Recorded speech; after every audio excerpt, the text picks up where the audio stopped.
Hello student, मैं आपका शिक्षक मित्र आपका आपके यूट्यूब चैनल जिसका नाम 10th मैथ एंड साइंस है, मैं आपका हार्दिक स्वागत करता हूं। आज के वीडियो में हम मॉडल टेस्ट पेपर नंबर 3 के खंड स के प्रश्न 16 लघुत्रात्मक जो प्रश्न है उस पर चर्चा करेंगे। हमारा जो प्रश्न 16 है वो है निम्न अभिक्रियाओं के लिए संतुलित रासायनिक समीकरण दीजिए। यहाँ पर जो रासायनिक अभिक्रियाएं हैं वो शब्दों में लिखी हुई हैं। जैसा कि पहली जो रासायनिक अभिक्रिया है वो शब्दों में इस प्रकार से लिखी हुई है, calcium hydroxide plus carbon dioxide. ये दो क्रियाकारक हो गए और इनसे जो क्रियाफल बना वो बना कैल्शियम कार्बोनेट और जल। अब इसे हमें जो है रासायनिक समीकरण लिखना है इसका। तो देखिए, सबसे पहले यहाँ क्या लिखा हुआ है, कैल्शियम हाइड्रोक्साइड। कैल्शियम हाइड्रोक्साइड का सूत्र हम जानते हैं CaOH2 होता है, प्लस फिर आगे लिखना है हमें कार्बन डाइऑक्साइड। कार्बन डाइऑक्साइड का जो सूत्र होता है वो होता है CO2। ये तीर का निशान लगा दिया हमने। इसके पश्चात ये जो हमारे पास में क्रियाफल बन रहा है वो बन रहा है कैल्शियम कार्बोनेट। कैल्शियम कार्बोनेट का सूत्र होता है CaCO3 और नेक्स्ट हो गया जल, और जल का सूत्र होता है H2O। इस प्रकार से लिखने के पश्चात फिर इसे हम जो है संतुलित कर लेंगे। दोनों तरफ जो है क्रियाकारक और क्रियाफल अणुओं की संख्या को बराबर कर लेंगे। दूसरा है हमारे पास में बी नंबर पर है जिंक। तो यहाँ हमने लिख दिया जिंक प्लस दूसरा जो क्रियाकारक है वो सिल्वर नाइट्रेट है। सिल्वर नाइट्रेट का सूत्र होता है Ag सिल्वर NO3 नाइट्रेट, यानी AgNO3 सिल्वर नाइट्रेट। और इसके पश्चात जो क्रियाफल बन रहा है वो बन रहा है हमारा जिंक नाइट्रेट। ये जिंक हो गया और NO3 जो है नाइट्रेट हो जाएगा, प्लस सिल्वर, सिल्वर का सूत्र होता है Ag। और फिर इसके पश्चात जो है उसे हम संतुलित कर लेंगे। दोनों तरफ क्रियाकारक और क्रियाफल जो अणु हैं उनकी संख्या को बराबर कर लेंगे। अगर आपको समीकरण को संतुलित करना नहीं आता है तो इसके लिए जो पृथक से मैं आपके लिए एक वीडियो बना करके डाल दूंगा, आप उसे देख सकते हैं। सी जो है हमारे पास में सबसे पहले एल्यूमिनियम है, ये एल्यूमिनियम लिख दिया हमने।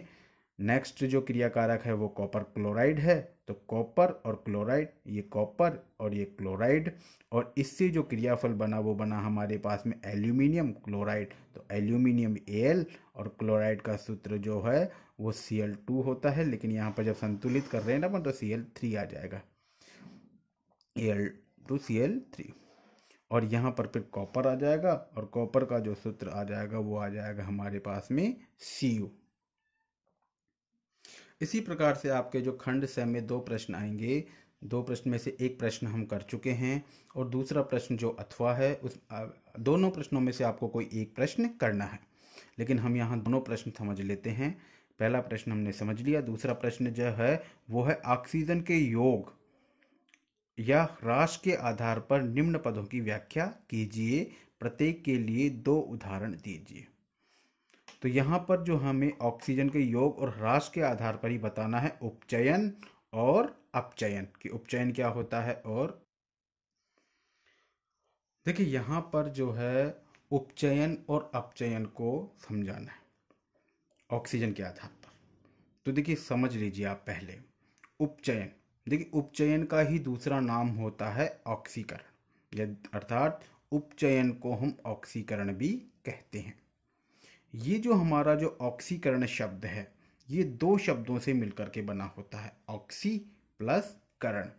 ऑक्सी का मतलब हो गया ऑक्सीजन और करण का मतलब हो गया जुड़ना। अब यहाँ से हम जो है इतनी चीज हमने समझ ली।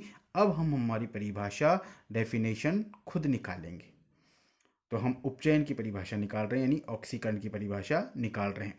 तो वह अभिक्रिया जिसमें ऑक्सीजन जुड़ती है। देखिए ऑक्सीकरण, ऑक्सीजन का जुड़ना, तो ऐसी रासायनिक अभिक्रिया जिसमें ऑक्सीजन जुड़ती है उसे हम ऑक्सीकरण या उपचयन भी कहते हैं।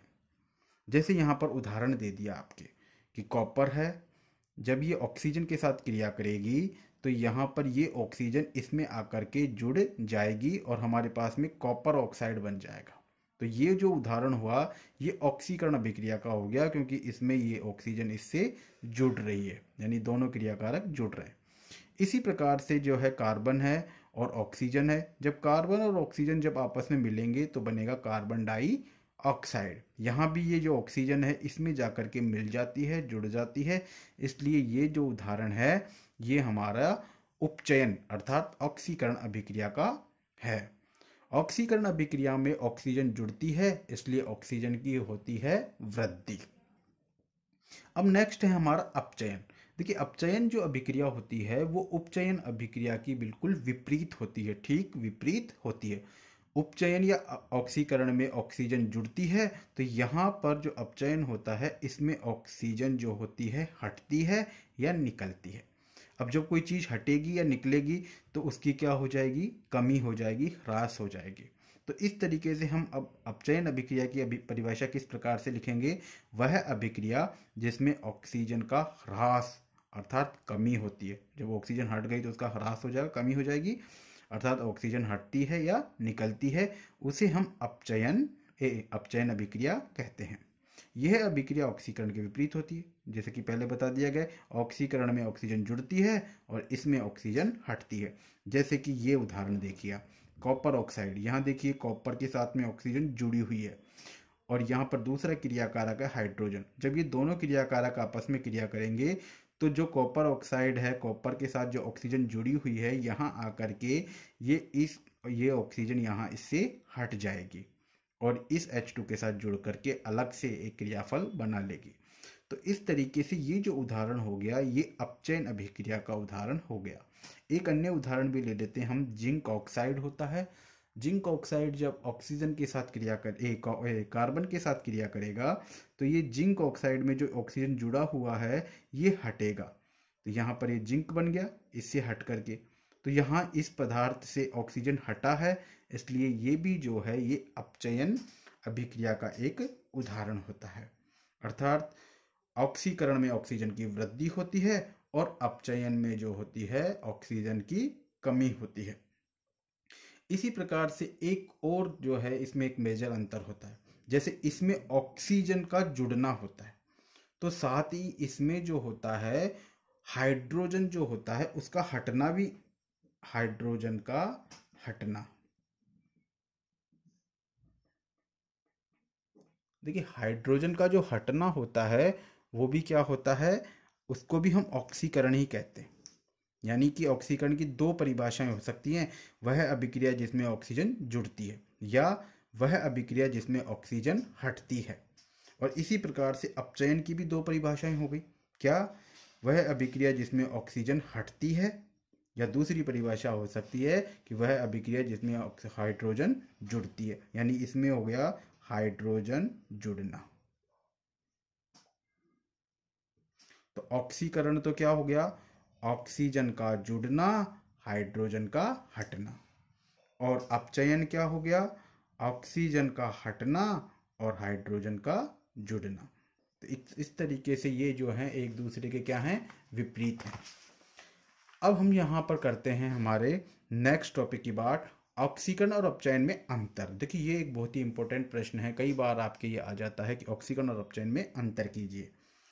तो बिल्कुल बहुत है, इसमें आप जो भी लिखेंगे ठीक इसका विपरीत इसमें लिखेंगे। जैसे पहला लिखा हमने, इस अभिक्रिया में ऑक्सीजन जुड़ती है, यहाँ लिखेंगे इस अभिक्रिया में ऑक्सीजन हटती है। जैसे कि पहले इससे थोड़ी देर पहले मैंने आपको समझा दिया कि इसमें ऑक्सीजन जुड़ती है तो इसमें ऑक्सीजन हटती है।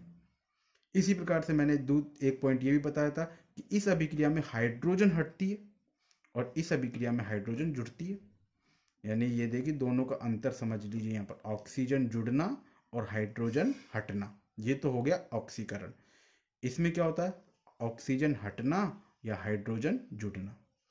अब चूंकि ऑक्सीजन जुड़ेगी तो ऑक्सीजन की क्या होगी, वृद्धि होगी, और इसमें ऑक्सीजन हटती है तो ऑक्सीजन की कमी होती है।